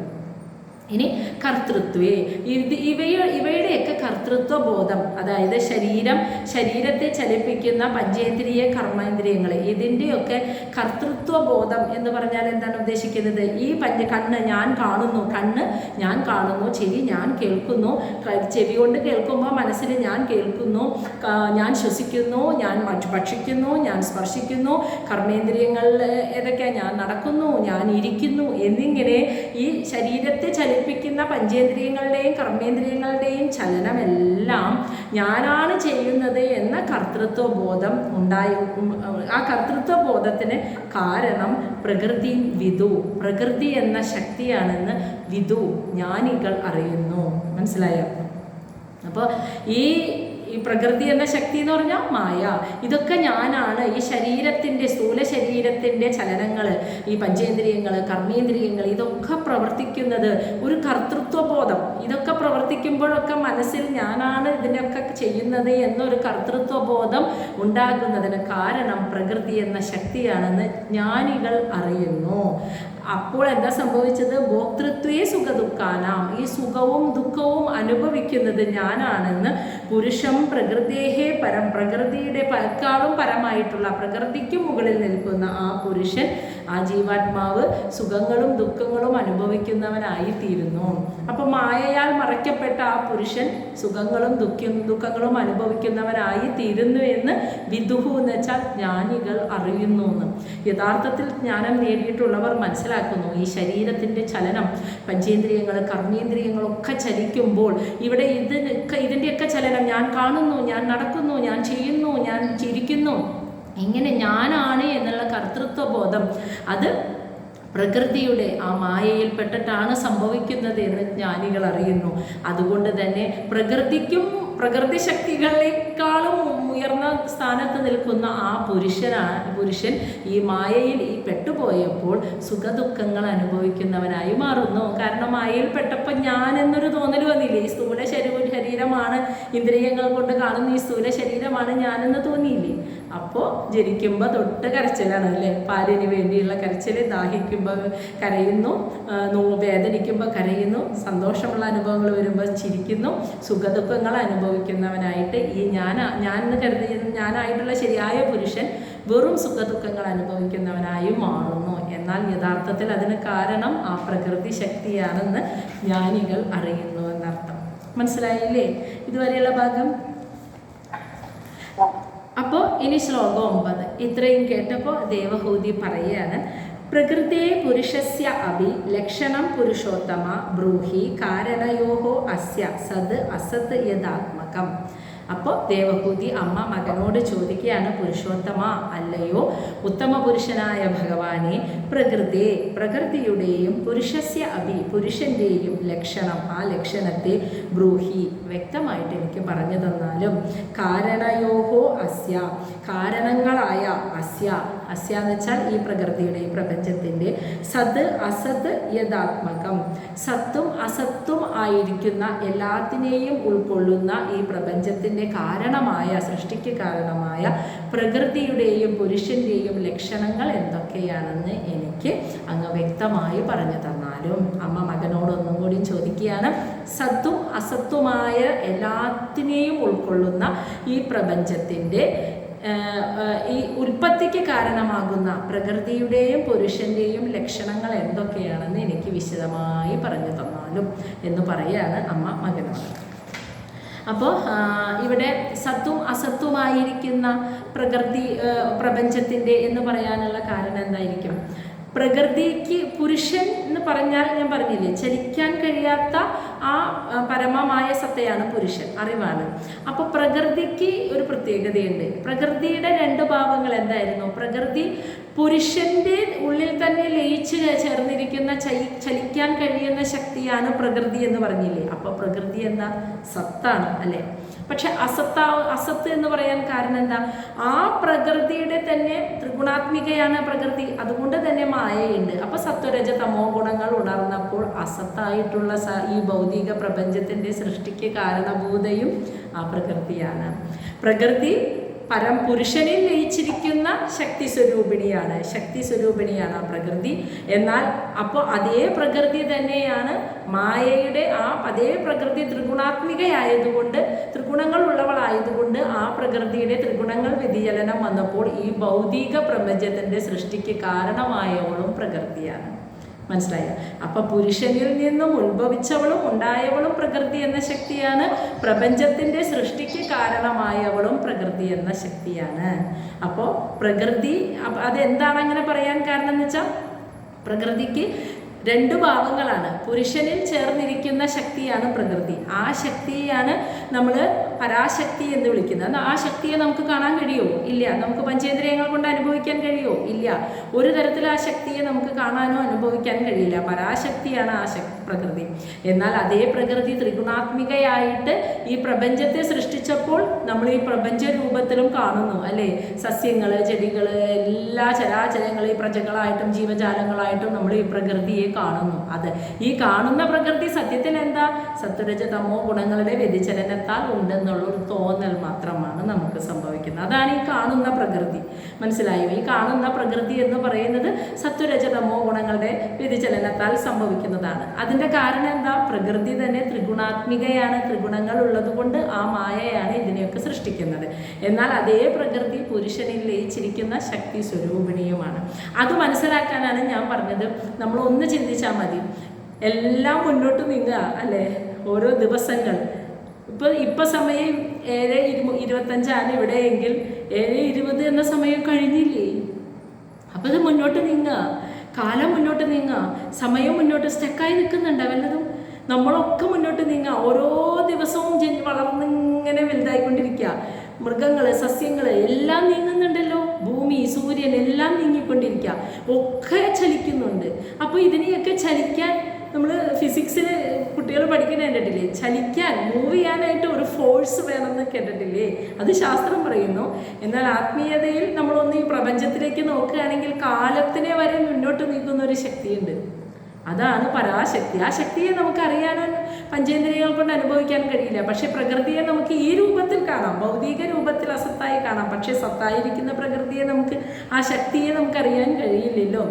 അതാ ഞാൻ പറഞ്ഞത്, അതിനെ ഒന്ന് അനുഭവിച്ചറിയാൻ ഒരു പ്രാവശ്യമെങ്കിലും നമ്മളൊന്ന് ദീർഘശ്വാസം ഉള്ളിലേക്ക് എടുക്കുമ്പോൾ അറിഞ്ഞുകൊണ്ടൊന്ന് ശ്വാസം വലിച്ചു വയ്ക്കുക. നമ്മളൊരു ശക്തി എടുക്കുന്നുണ്ട് ഉള്ളിലേക്ക് ഇങ്ങനെ ശ്വാസം വലിക്കാനായിട്ട്. അപ്പോൾ അറിഞ്ഞ് അനുഭവിച്ച് നമ്മൾ ശ്വാസം വലിക്കുമ്പോൾ നമുക്ക് ആ അതീന്ദ്രിയമായ ആ ശക്തിയെ ഉണ്ട് എന്നെങ്കിലും മനസ്സിലാക്കാൻ സാധിക്കും. അപ്പോഴാണ് നമുക്കത് മനസ്സിലാവുള്ളൂ. അല്ലെങ്കിൽ നമ്മൾ ഈ പണിയെടുത്തുകൊണ്ടും സംസാരിക്കുകയും കർമ്മം ചെയ്തുകൊണ്ടിരിക്കുമ്പോൾ ശ്വാസം വലിച്ചുകൊണ്ടെന്ന് നമ്മൾ ആരെങ്കിലും ശ്രദ്ധിക്കുന്നുണ്ട്? അറിയണേയില്ല. സ്വസ്ഥമായിട്ടൊരു സ്ഥലത്ത് ഏകാഗ്രമായിട്ട് ഇരുന്നിട്ട് അറിഞ്ഞുകൊണ്ടൊന്ന് ശ്വാസം വലിച്ചു വയ്ക്കുക. അപ്പോഴാണ് നമ്മൾ മനസ്സിലാക്കുന്ന ഒരു ഫോഴ്സ് ഞാൻ എടുക്കുന്നുണ്ട്. അപ്പോൾ എന്നെ നയിക്കുന്ന ഒരു ശക്തി ഉണ്ടല്ലോ, ശ്വാസം വലിപ്പിക്കുന്ന ഒരു ശക്തി ഉണ്ടല്ലോ എന്ന് നമുക്ക് മനസ്സിലാക്കാൻ സാധിക്കുക. മനസ്സിലായോ?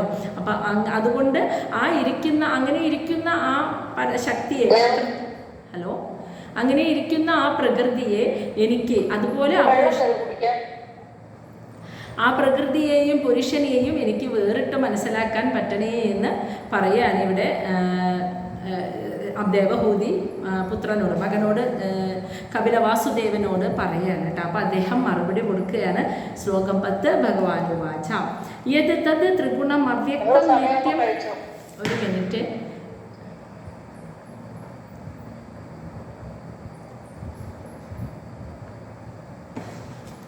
ശ്ലോകം 10 ശ്രീ ഭഗവാൻ ഉവാച യത് തത് ത്രിഗുണം അവ്യക്തം നിത്യം സദസതാത്മകം പ്രധാനം പ്രകൃതിം പ്രാഹു അവിശേഷം വിശേഷവത്. യത് തത് ത്രിഗുണം അവ്യക്തം നിത്യം സദസതാത്മകം പ്രധാനം പ്രകൃതിം പ്രാഹു അവിശേഷം വിശേഷവത്. ഇനി പറയാണ്, ഭഗവാൻ പറയാണ് കേട്ടോ. അപ്പോൾ ആ പ്രകൃതിയെക്കുറിച്ചാണ് ഇനി പറയുന്നത്. യത് ഏതാണോ തത് അതിനെ, ത്രിഗുണം ത്രിഗുണങ്ങളോട് ചേർന്നിരിക്കുന്നതും, അവ്യക്തം എന്നാൽ അവ്യക്തമായിട്ട് നമ്മുടെ പഞ്ചേന്ദ്രിയങ്ങൾ കൊണ്ട് കാണാൻ കഴിയില്ല, അവ്യക്തമായതും, നിത്യം ശാശ്വതമായിട്ടിരിക്കുന്നതും, സത് അസത് ആത്മകം സത്തും അസത്തുമായ എല്ലാം ഉൾപ്പെടുന്നതുമായിട്ടുള്ള പ്രധാനമായതാണ് പ്രകൃതി പ്രാഹു, പ്രകൃതി എന്ന് പറയുന്നത്. ഈ പ്രകൃതിയുടെ പ്രത്യേകതയാണ് അവിശേഷം.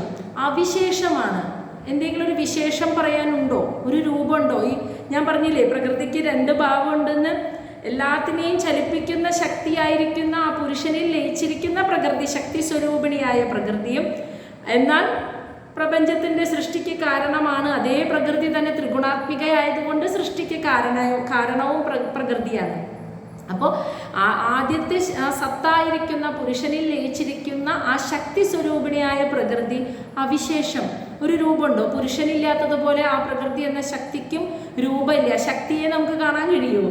രൂപമില്ല, മണമില്ല, എന്താ പറയുക, ഒരു ആകൃതിയില്ല, ഒന്നുമില്ല ആ ശക്തി. അതാണ് അവിശേഷം. വിശേഷാൽ രൂപമോ ആകൃതിയോ ഇല്ലാത്തത്.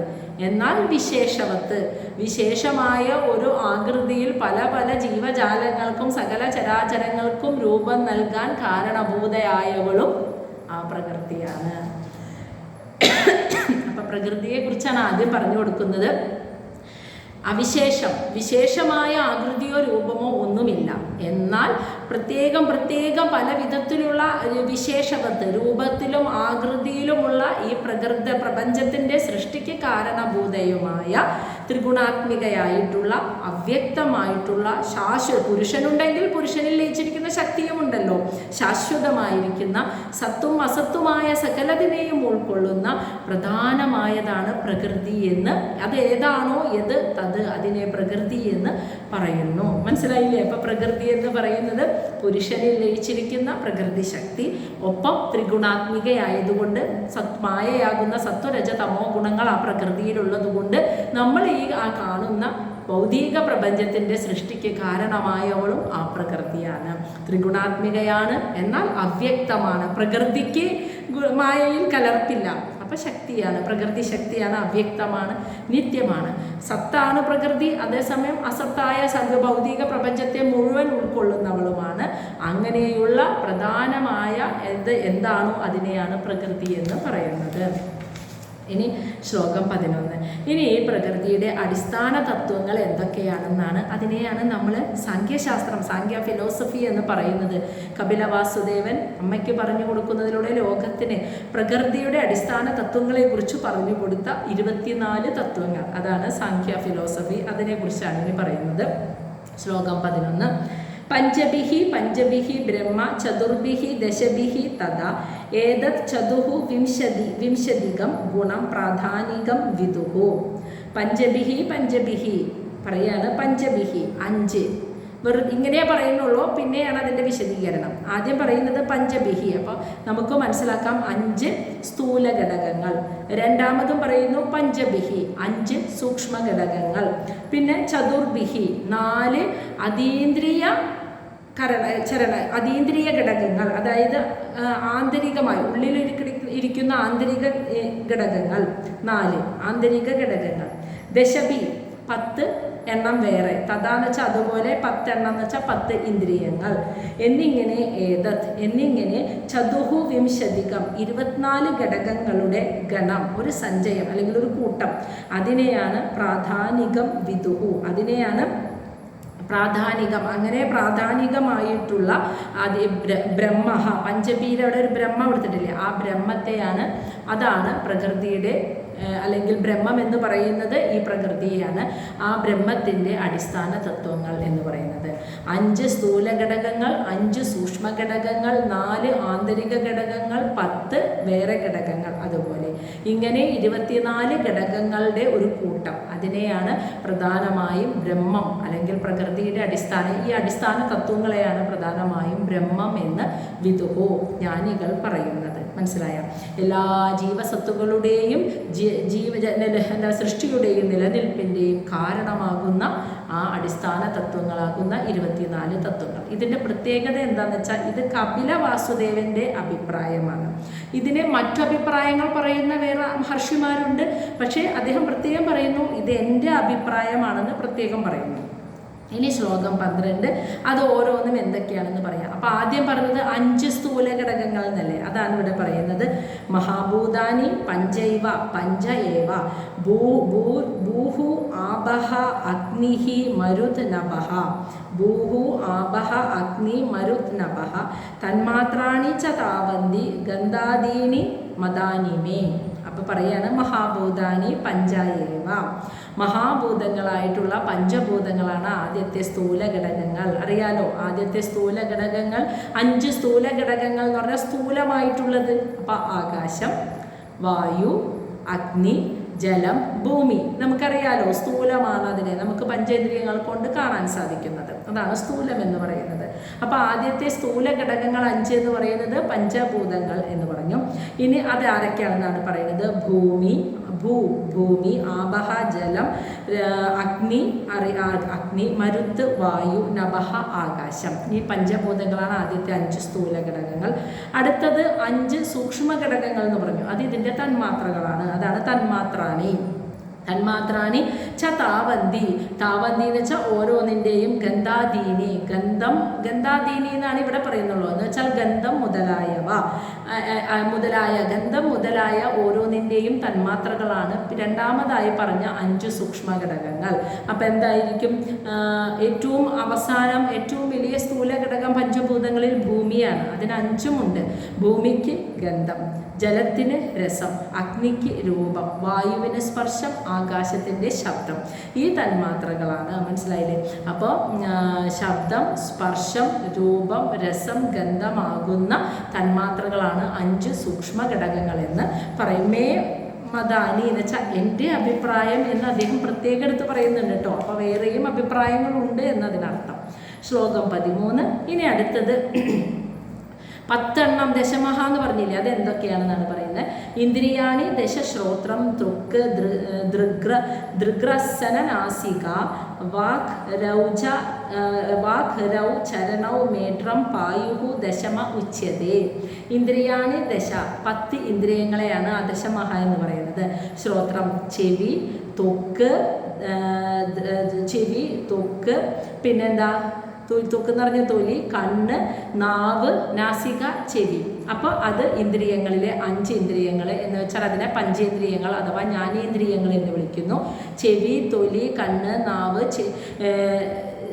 നാസിക, മൂക്ക് എന്നിങ്ങനെ ഈ 3 പഞ്ചേന്ദ്രിയങ്ങൾ അഥവാ ജ്ഞാനേന്ദ്രിയങ്ങൾ എന്ന് വിളിക്കുന്നു. ഇനി കർമ്മേന്ദ്രിയങ്ങൾ എന്തൊക്കെ? 5. അങ്ങനെ 10 ആണല്ലോ ഇന്ദ്രിയങ്ങൾ. കർമ്മേന്ദ്രിയങ്ങളെ കുറിച്ച് പറയാണ്. വാക്ക്, രൗ എന്ന് വെച്ചാൽ കരങ്ങൾ, കൈകൾ, ചരണം എന്ന് വെച്ചാൽ പാദങ്ങൾ, മേഡ്രം എന്ന് വെച്ചാൽ ഉൽപാദന അവയവം, പായുഹു എന്ന് വെച്ചാൽ വിസർജന അവയവം, ദശമ ഉച്യതേ. ഇതാണ് 10 പറയുന്നത്. അപ്പോൾ 10 ഇന്ദ്രിയങ്ങൾ എന്ന് വെച്ചാൽ പഞ്ചേന്ദ്രിയങ്ങളും കർമ്മേന്ദ്രിയങ്ങളും. പഞ്ചേന്ദ്രിയങ്ങളെ ജ്ഞാനേന്ദ്രിയങ്ങൾ എന്നും വിളിക്കുന്നു. കാരണം പഞ്ചേന്ദ്രിയങ്ങൾ ആഹരിക്കുമ്പോഴാണ് ജ്ഞാനം, അറിവ് കിട്ടുന്നത്. അതാണ് കർമ്മേന്ദ്രിയങ്ങളിലൂടെ പ്രവൃത്തിയായി വരുന്നത്. അതുകൊണ്ട് പഞ്ചേന്ദ്രിയങ്ങളെ ജ്ഞാനേന്ദ്രിയങ്ങൾ എന്നും വിളിക്കുന്നു. അപ്പോൾ അതാണ് 10 ഇന്ദ്രിയങ്ങൾ. ഇനി അപ്പോൾ 10 10 20ആയി. ഇനി 4 ആന്തരികമായ അവയവങ്ങൾ, ഘടകങ്ങൾ ഉണ്ട് എന്ന് പറഞ്ഞു. അത് ഏതൊക്കെയാണെന്നാണ് പറയുന്നത്. ശ്ലോകം 14. മനോ ബുദ്ധി അഹങ്കാര ചിത്തം ഇതി അന്തരാത്മകം ചതുർഥ ലക്ഷ്യതേ ഭേദോ വൃത്യാലക്ഷണ രൂപയ. മനസ്സ്, ബുദ്ധി, അഹങ്കാരം, ചിത്തം ഇവയാണ് അന്തരേന്ദ്രിയങ്ങൾ, ഉള്ളിലെ ആന്തരിക ഇന്ദ്രിയങ്ങൾ എന്ന് പറയുന്ന 4. മനസ്സ്, ബുദ്ധി, അഹങ്കാരം, ചിത്തം ഇതി ഇപ്രകാരം അന്തരാത്മകം ഇപ്രകാരമുള്ള ആന്തരികമായ സൂക്ഷ്മ ഇന്ദ്രിയങ്ങളാണ് ഇവയെല്ലാം. ഇതിൻ്റെ പ്രത്യേകത എന്താ വെച്ചാൽ മനസ്സ് ഒന്ന് ശരിക്കും ചിന്തിച്ച് നോക്കിയാൽ മനസ്സ്, ബുദ്ധി, അഹങ്കാരം, ചിത്തം ഇത് യഥാർത്ഥത്തിലെല്ലാം ഒന്നാണ്. പക്ഷേ ചതുർത്ഥ ലക്ഷ്യതേ ഇതിനെ 4 ഘടകങ്ങളായിട്ട് വേർതിരിച്ച് പറയാൻ ഭേദേ എന്ന് പറയാൻ കാരണം ഭേദേ വൃത്യ വ്യത്യസ്തങ്ങളായ പ്രവൃത്തികളാണ് ലക്ഷണമായിട്ട് ഇതിൽ പറയുന്നത്. ഈ 4 പ്രവൃത്തി വ്യത്യസ്തങ്ങളാണ്. അപ്പോൾ അതിൻ്റെ ലക്ഷണങ്ങൾ മാറി. അതുകൊണ്ടാണ് ഈ 4 വ്യത്യസ്തമായ 4 പറയുന്നത്. യഥാർത്ഥത്തിൽ മനസ്സ്, ബുദ്ധി, അഹങ്കാരം, ചിത്തം എന്ന് പറയുന്നത് ഒന്നാണ്. പക്ഷെ 4 പ്രവൃത്തികൾ വേറെ ആയതുകൊണ്ടാണ് ഇതിനെ 4 ഘടകങ്ങൾ ആന്തരിക ഇന്ദ്രിയങ്ങൾ എന്ന രീതിയിൽ വേർതിരിച്ച് തന്നെ പറയുന്നത്. പറയാലോ, നോർമലി നമ്മൾ ചിന്തിക്കുന്ന കാര്യങ്ങളാണ് മനസ്സ് എന്ന് പറയുന്നത്. ഇപ്പം നമ്മളിപ്പോൾ പഠിക്കാതിരിക്കുമ്പോൾ ഇപ്പോൾ ഒരു കുട്ടി പഠിക്കാതിരിക്കുകയാണ്. അപ്പോൾ പഠിക്കണമെന്നുണ്ട്, പഠിക്കണ്ടെന്നും മനസ്സിൽ 2 ചിന്തയും വരുന്നുണ്ട്. ഇപ്പം നമ്മൾ എവിടേക്കെങ്കിലും വലിയവരാണെങ്കിൽ പോകാൻ തോന്നുക, പോണ്ടേ എന്നിങ്ങനെ ചിന്ത വരുന്നത് മനസ്സാണ്. അപ്പം മനസ്സിൻ്റെ പ്രവർത്തനം ചിന്തയാണ്. ബുദ്ധിയാണ് തീരുമാനം എടുക്കുന്നത്. അല്ല എനിക്ക് നാളെ പരീക്ഷയാണ്, ഞാൻ പഠിക്കാണ്ടിരുന്നാൽ ശരിയാവില്ല എന്നൊരു ഡിസിഷൻ അവിടെ, ഇല്ലെങ്കിൽ എനിക്ക് നാളെ പരീക്ഷയ്ക്ക് എഴുതാൻ പറ്റില്ല എന്നുള്ള ഡിസിഷൻ എടുക്കുന്നത് ബുദ്ധി. അപ്പോൾ ബുദ്ധിയുടെ കർമ്മം മാറി, പ്രവൃത്തി വേറെയാണ്. ഇനി എന്താ? അഹങ്കാരം. ഞാനാണ് ഇതൊക്കെ ചെയ്യുന്നത് എന്ന തോന്നലുണ്ടാകുന്നത് എവിടെ നിന്നാണ്? അഹങ്കാരത്തിൽ നിന്നാണ്. ഇനി ചിത്തം എന്ന് പറയുന്നത് നമ്മുടെ സബ് കോൺഷ്യസ് മൈൻഡ് ആകുന്ന മുഴുവൻ ഈ പുരുഷനാകുന്ന ജീവാത്മാവ് മുന്നേ എടുത്ത ജന്മങ്ങളിലെയൊക്കെ എല്ലാ തോട്ട്സും വന്ന് കിടക്കുന്ന സ്ഥലമാണ് ഈ ചിത്തം എന്ന് പറയുന്നത്. അപ്പോൾ മനസ്സ്, ബുദ്ധി, അഹങ്കാരം, ചിത്തം ഈ 4 യഥാർത്ഥത്തിൽ ഒന്നാണെങ്കിലും ഇതിൻ്റെ 4 പ്രവൃത്തികൾ വ്യത്യസ്തമായതുകൊണ്ട് ഇതിനെ 4 ആന്തരിക ഇന്ദ്രിയങ്ങൾ ഘടകങ്ങളായിട്ട് 4 ഇന്ദ്രിയങ്ങളായിട്ട് ഇതിനെ വേർതിരിച്ചു പറയുന്നു. ഈ 4 കൂടി 24 കപില വാസുദേവൻ്റെ 24 തത്വങ്ങൾ എന്ന രീതിയിൽ പ്രകൃതിയുടെ അടിസ്ഥാന തത്വങ്ങളായി അദ്ദേഹം പറഞ്ഞു വച്ചിരിക്കുന്നത്. ഇനി ശ്ലോകം 15 പറയാണ്. ഏതാവാനേവ സംഖ്യതോ ബ്രഹ്മണ സഗുണസ്യഃ സന്നിവേശഃ മയാ പ്രോക്തായഃ കാല പഞ്ചവിംശക.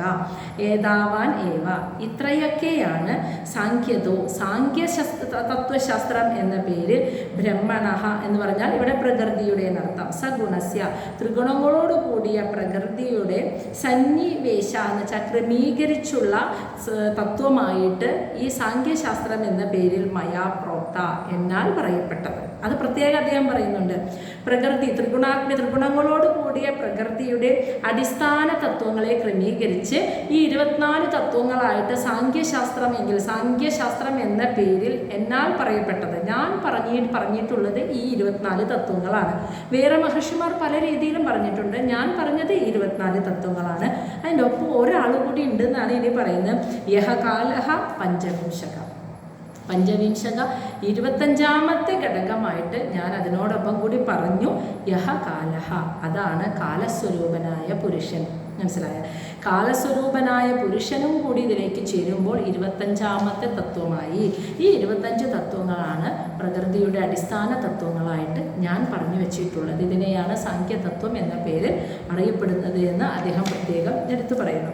ഇനി അദ്ദേഹം 16ാമത്തെ ശ്ലോകത്തിൽ പറയുന്നത് ഇപ്പം കാലസ്വരൂപനായ പുരുഷനും കൂടി ഇതിലേക്ക് ചേർന്നു.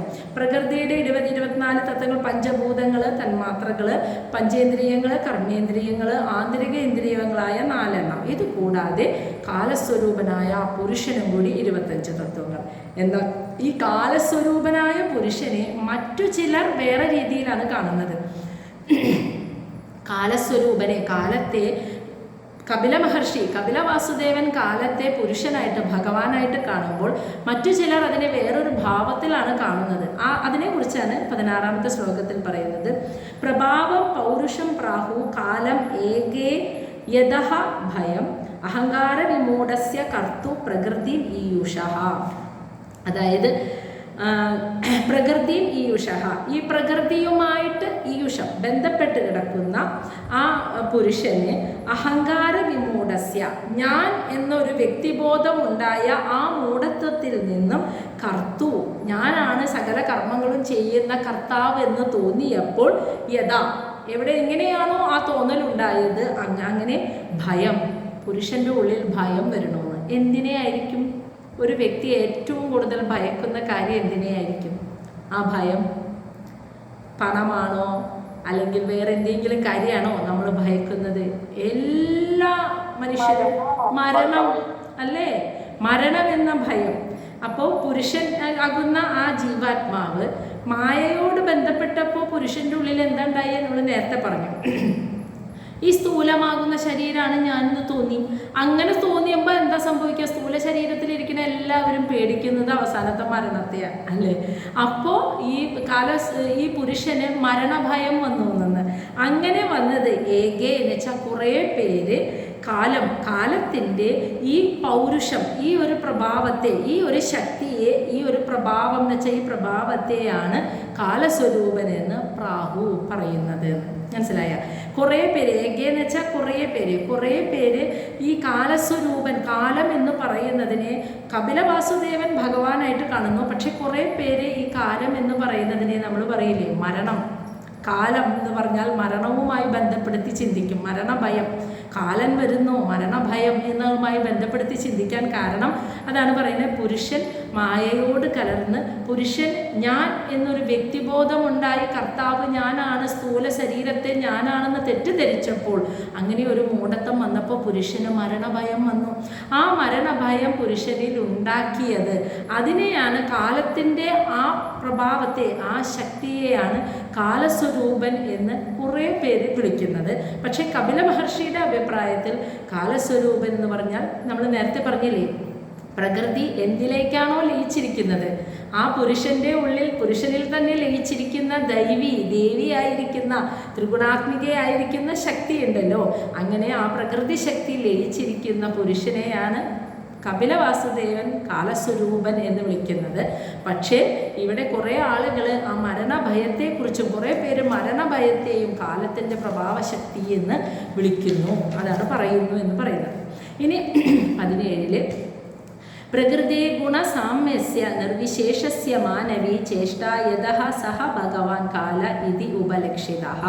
പ്രകൃതേ ഗുണസാമ്യസ്യ പ്രകൃതിയുടെ സാമ്യസ്യ സത്വരജതമോ ഗുണങ്ങൾ സമമായി ഇരിക്കുന്ന നിർവിശേഷസ്യ വിശേഷിപ്പിക്കാൻ പ്രത്യേകിച്ച് രൂപമോ ആകൃതിയോ ഒന്നുമില്ലാത്ത മാനവി എന്ന് വെച്ചാൽ ഇവിടെ അദ്ദേഹം വിളിക്കുകയാണ്, കപിലവാസുദേവൻ വിളിക്കുകയാണ് അമ്മേനെ, അല്ലയോ മനുപുത്രി. പ്രകൃതിയുടെ സത്വരജ ത്രിഗുണാത്മികയാണ് പ്രകൃതി, അത് ഉറപ്പാണ്. അതിലെ തന്നെ സത്വരജ തമോ ഗുണങ്ങൾ സമാന അവസ്ഥയിലിരിക്കാം, ചലനമില്ലാതെ ഇരിക്കാം. അങ്ങനെ ഇരിക്കുന്ന പ്രത്യേകിച്ച് വിശേഷാൽ ഒരു രൂപമോ ആകൃതിയോ ഒന്നുമില്ലാത്ത ആ പ്രകൃതി ശക്തിയെ ചേഷ്ട ചെയ്യാൻ, ചലിക്കാനുള്ള ശക്തി ആ പ്രകൃതിക്ക് നൽകിയത് യഥഃ ഏതിൽ നിന്നാണോ കിട്ടിയത് സഹകാല ആ കാലസ്വരൂപൻ ഭഗവാൻ തന്നെയാണെന്ന് ഇതി ഉപലക്ഷിത ആ ജ്ഞാനികൾ പറഞ്ഞു വെച്ചിരിക്കുന്നു ഇപ്രകാരം. അപ്പോൾ കപില മഹർഷിയും അത് തന്നെയാണ് പറയുന്നത്. യഥാർത്ഥത്തിൽ ഭഗവാനിൽ ലയിച്ചിരിക്കുന്ന ആ പ്രകൃതി ത്രിഗുണാത്മികയാണ്. എന്നാൽ ഈ പ്രകൃതിയുടെ ത്രിഗുണമാകുന്ന സത്വരജ തമോ ഗുണങ്ങൾക്ക് ചലനമുണ്ടായിരുന്നില്ല, സമാന അവസ്ഥയിലായിരുന്നു അത് ഉണ്ടായിരുന്നത്. ഇതിൽ തന്നെ ആദ്യത്തെ ശ്ലോകത്തിൽ പറഞ്ഞില്ലേ, തന്നിൽ ലയിച്ചിരിക്കുന്ന പ്രകൃതിയെ പുരുഷൻ അറിഞ്ഞു, അപ്പോഴാണ് പ്രകൃതിയിലെ വ്യതിയാനം വന്നതെന്ന്. അപ്പോൾ സത്വരജ തമോ ഗുണങ്ങൾ സമാന അവസ്ഥയിൽ പ്രത്യേകിച്ച് അവിശേഷ ആകൃതിയൊന്നും ഇല്ലാതിരുന്ന ആ പ്രകൃതിയിലെ ഗുണങ്ങൾക്ക് ഭേദം സംഭവിക്കാൻ, വ്യതിയാനങ്ങൾ, ഗുണങ്ങളുടെ തോതിന് വ്യതിയാനം സംഭവിക്കാൻ തന്നെ കാരണമായിരിക്കുന്ന ആ ഭഗവാനെയാണ് കാലസ്വരൂപൻ എന്ന് ജ്ഞാനികൾ പറയുന്നു. അപ്പോൾ ഇവിടെ കപില മഹർഷിയും അത് തന്നെയാണ് പറയുന്നത്. എന്നാൽ വേറെ ചില ആൾക്കാരുടെ അഭിപ്രായമാണ് അത് പറഞ്ഞത്, ആ ഒരു മരണഭയമാണ് കാലസ്വരൂപനമെന്ന് മറ്റു ചിലർ അഭിപ്രായപ്പെടുന്നു കൂടി പറഞ്ഞു വെക്കുന്നു. ഒരു ശ്ലോകം കൂടി കഴിഞ്ഞ് നമ്മൾ ഇന്ന് നിർത്താം. ലാസ്റ്റ് 18. അന്തപുരുഷരൂപേണ കാലരൂപേണ യഹ ബഹിഃ സമന്വേദി ഏഷ സത്വാനാം ഭഗവാൻ ആത്മമായയ. അന്തഃ ഉള്ളിൽ, പുരുഷരൂപേണ ജീവാത്മാവിൻ്റെ രൂപത്തിൽ, കാലരൂപേണ ബഹിഃ പുറത്ത് കാലസ്വരൂപനായിരിക്കുന്ന, അപ്പം എല്ലാ ചരാചരങ്ങളുടെയും ഉള്ളിൽ ജീവാത്മാവായും, പ്രകൃതിയിലേക്ക് നോക്കുമ്പോൾ കാലം മുന്നോട്ട് നീങ്ങുകയല്ലേ, ആ ചലിക്കാനുള്ള കാലസ്വരൂപനായിരിക്കുന്നവനും, എന്നാൽ സത്വാനാം എല്ലാ ജീവസത്തകളുടെയും ഉള്ളിൽ ജീവാത്മാവായിരിക്കുന്നവനുമായ സമന്വേദി ഏഷ അങ്ങനെ നിലനിൽക്കുന്നവനുമായ ആ ഭഗവാൻ ആത്മമായയ തൻ്റെ മായാശക്തിയാൽ എന്ന്, തൻ്റെ മായാശക്തിയാൽ സകല ജീവസത്തകളുടെയും ഉള്ളിൽ ആത്മാവായിട്ടും പുറത്ത് ഈ പ്രപഞ്ചത്തിലേക്ക് നോക്കുമ്പോൾ എല്ലാത്തിനെയും ചലിപ്പിക്കുന്ന കാലശക്തിയായിട്ടും സ്വരൂപനായിട്ടും മുന്നോട്ട് നീങ്ങുന്ന കാലമായിട്ടും നിലനിൽക്കുന്നത് ആ സാക്ഷാൽ ഭഗവാൻ തന്നെയാണ് എന്നാണ് എൻ്റെ അഭിപ്രായമെന്ന് കപിലവാസുദേവൻ പറഞ്ഞു വെക്കുന്നു. മനസ്സിലായില്ലേ? അപ്പോൾ ഇത്രയും ഭാഗങ്ങൾ, ഇനി ഇതിൻ്റെ ബാക്കി നമുക്ക് നാളെ എടുക്കാം. അപ്പം ഇന്ന് വരെ പറഞ്ഞതിൽ സംശയമുണ്ടോ?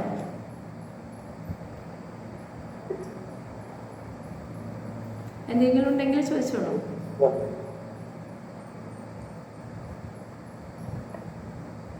മനസ്സിലായോ? റിപ്പീറ്റ് കേൾക്കുമ്പോൾ ഒന്നും കൂടി മനസ്സിലാവും കേട്ടോ. നമ്മുടെ അത്